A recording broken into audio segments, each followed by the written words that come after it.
ఈనాడు మన భూభారతి చట్టంలో ఏ సమస్య ఉన్నా అది ఎంఆర్ఓ స్థాయి నుంచి సిసిఎల్ఐ స్థాయిలోనే పరిష్కార మార్గాన్ని ఈ చట్టంలో పెట్టాము.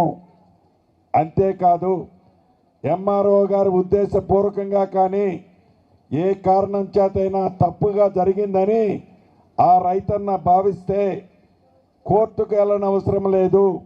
నెక్స్ట్ స్టెప్ ఆర్డీఓ కానీ అడిషనల్ కలెక్టర్ గారి దగ్గర కానీ మీ సమస్యను చెప్పుకునే అవకాశాన్ని ఈ చట్టంలో పొందుపరచబడింది. ప్రతి మనిషికి ఆధార్ ఎలా ఉంటుందో మీ ఆధార్ నెంబర్ కొడితే మీ పూర్తి వివరాలు ఎలా వస్తాయో ప్రతి రైతన్నకు ఒక భూదారు ఖాతారు నెంబర్ని ఈ ప్రభుత్వం ఇచ్చే సౌకర్యాన్ని కల్పించింది ఈ చట్టం ద్వారా.